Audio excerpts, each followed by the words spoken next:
All right, guys, how's it going? Well, in this video, we are going to be reviewing an exclusive, because it says exclusive daily, by Steele. That's right, the Daily Mail journalist, new kid on the block.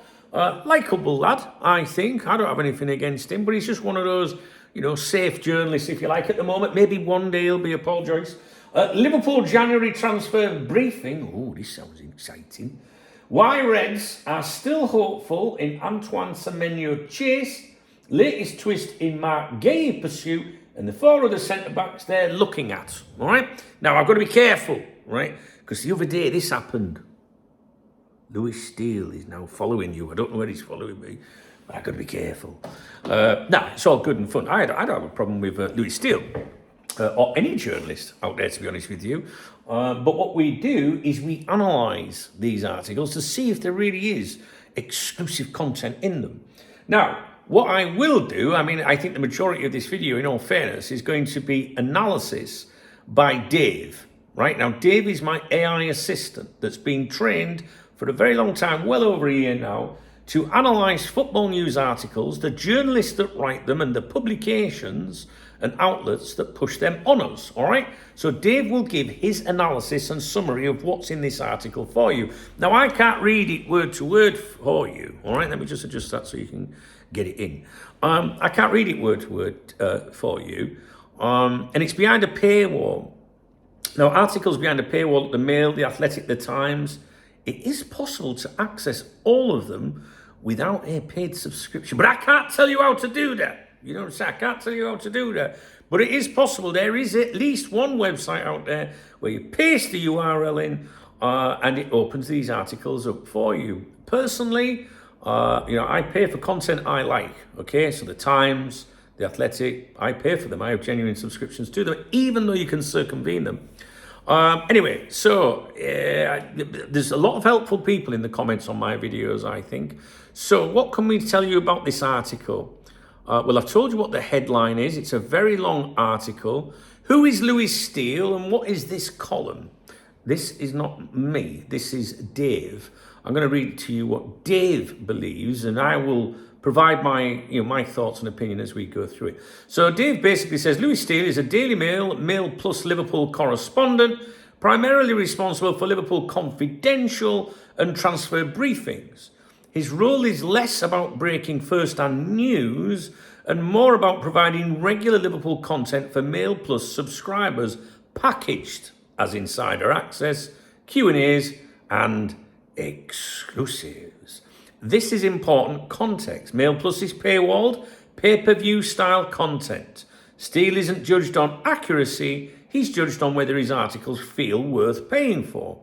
That creates a structural incentive to stretch thin information into long reads, recycle known narratives with sources insist framing, and use confident headlines to justify the paywall. That doesn't make him dishonest, but it does explain the tone, repetition, and hedging.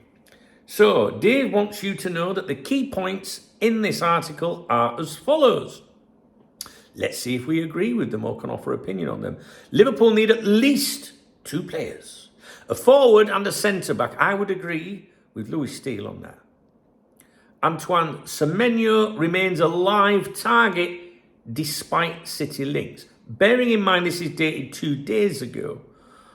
2 days ago, was he a live target? I'm not quite so sure, to be honest with you. I think Semenyo has been a player of interest. That's how I would describe it. Liverpool obviously inquired along the way. Man City trying to get that deal done as quickly as possible because the industry, I think, feels Liverpool might make a late move for him. However, if you followed my content for a long time, you know that I have been one of the few people not really jumping all over this Semenyo stuff and Semenyo claims. Mark Gay still admired. Liverpool may wait for a free transfer. Now that's interesting because he's not saying Liverpool will wait for a free transfer. He's saying may wait for a free transfer. So the option of that is if they don't, that would mean that they're going to bid for him in January. The credible journalists, the ones that we do listen to, on a regular basis, the people like Paul Joyce and David Ornstein, the only two Liverpool journalists you need to listen to in the world, really, for the scoops, if you like. They seem to think Liverpool won't make a move for Gay in January. And also, basically everyone that's contributed to the Mail Stand feature on here has basically said the same. It's unlikely. Me personally, I've always thought that Liverpool would at least try it on in January. It would be stupid not to. Doesn't mean they'll get anywhere. But, if you've got to try, haven't you guys? So why would they wait? I think they would try. We desperately need a centre-back. Anyway, Louis Steele says he's admired and Liverpool may wait for a free transfer. 4 other centre-backs loosely linked. I read about these the other day. I don't know how to pronounce these. I'm like Lacroix, Ordonez, Mingueza and Collins. Which I think, I really should do a deep dive on that and say, have those players been linked with us before or Premier League clubs? Because if they have, it's very easy to include them. But maybe, in fairness to Louis Steele, he's bringing new information to the table. Liverpool do have money, but not unlimited. Yeah, I would agree with that. Summer signings have had mixed success. I would agree with that too. January exits are unlikely due to lack of depth. Konaté's contract situation remains unresolved. Harvey Elliott's Villa loan is problematic but legally awkward. All right, so those are the key points in an exclusive article. Article context. This is a January transfer briefing written to calm fans after a poor autumn. Signal Liverpool are still in control. Reassert that the club is active, aware and planning. It's not reacting to a new event. It's positioning Liverpool as alert without committing to action. Does the headline match the article? This is something Dave does on all of the articles that we review. The headline, Liverpool January transfer briefing, why Reds are still hopeful in Antoine Semenyo chase, latest twist in Mark Gay pursuit, and the 4 other centre-backs they're looking at. That's the headline. The reality, no new development on Semenyo, no real twist on Gay, no evidence Liverpool are actively looking at 4 centre-backs. Only that names have been mentioned before. So no, Dave says the headline overpromises. This is not a briefing in the sense of new intelligence. It's a repackaging of known situations. Section by section analysis. What do Liverpool need to do in January? This is entirely uncontroversial.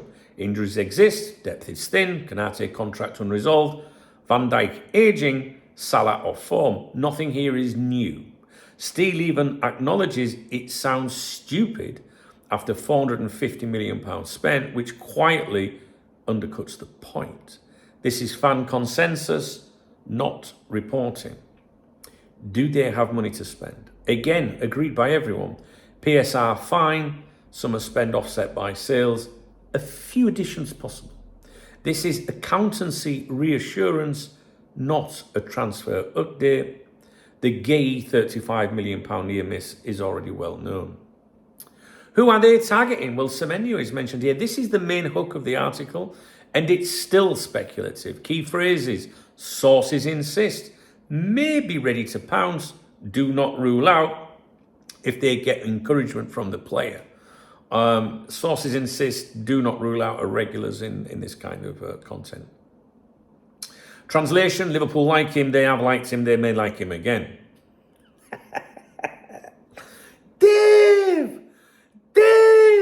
Dave's meme.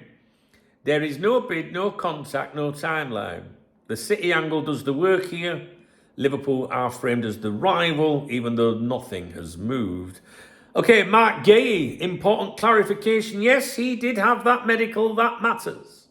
But Steele's angle now is Liverpool prefer to wait for a free, but that's risky. Other clubs are interested. Player would benefit financially by waiting. This isn't new. It's reframing of the same standoff, a reframing of the same standoff. The season could create out of control line is opinion, not reporting. Other centre-backs, this is classic name padding. Lacroix, discussed in the past, says Dave. Ordonez, before Leone. Mingueza, Spanish links. Collins, mooted. None are described as active targets. They exist to justify the plural in the headline. 4 other centre-backs.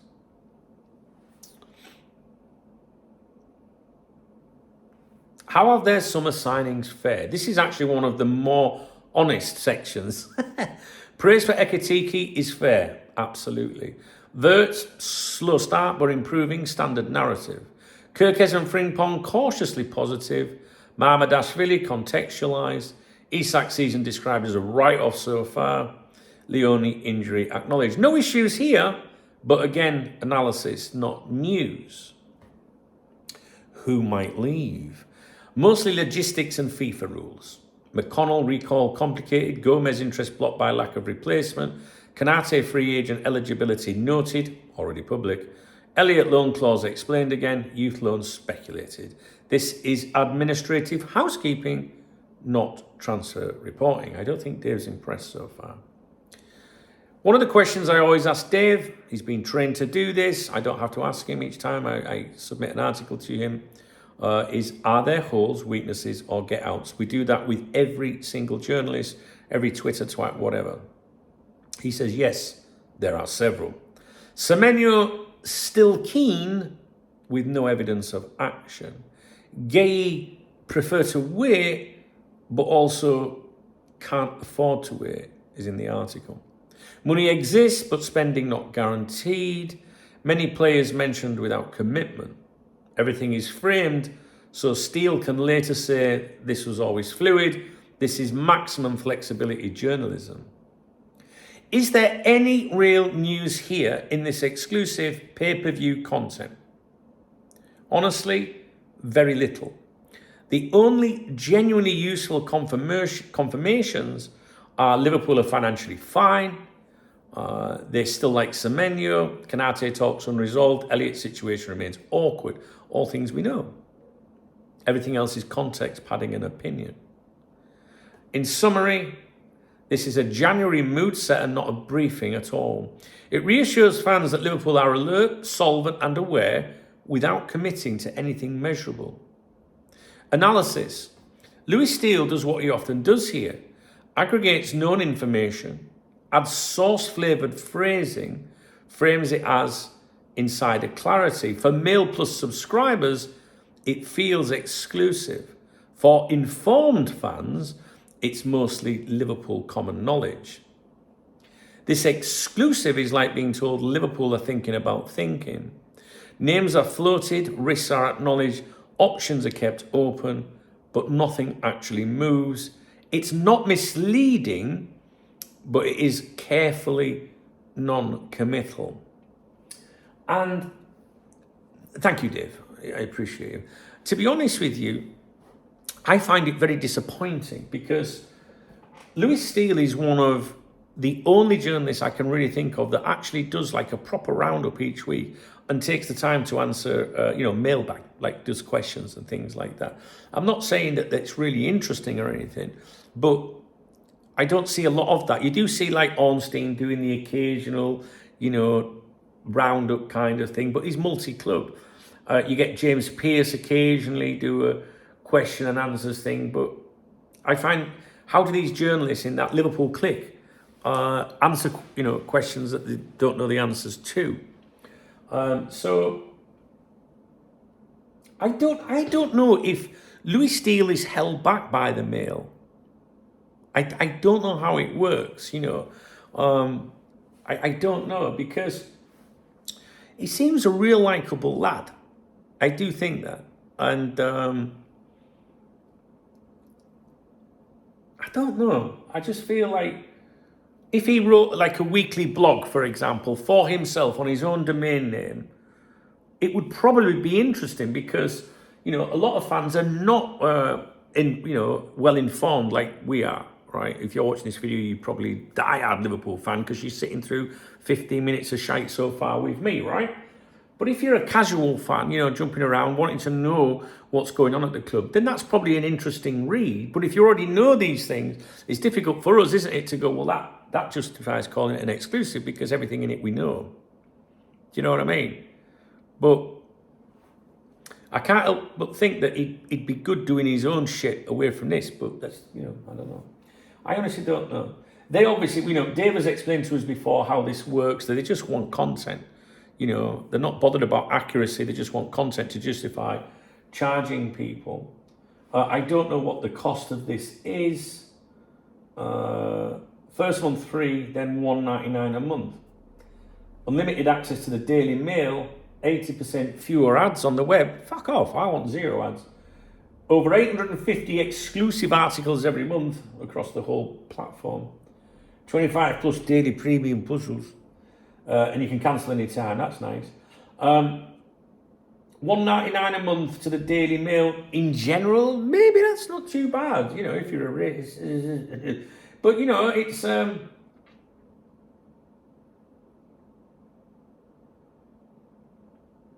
the content's not worth it for me, that's all.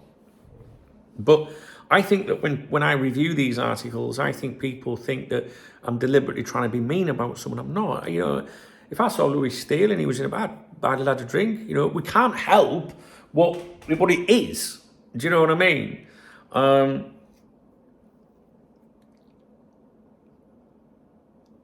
It's quite the opposite, actually, because I want some, there's a certain journalists that I, think, yeah, they're all right. As an individual, they seem all right. There's some that are a bit obnoxious, and I could never take to them.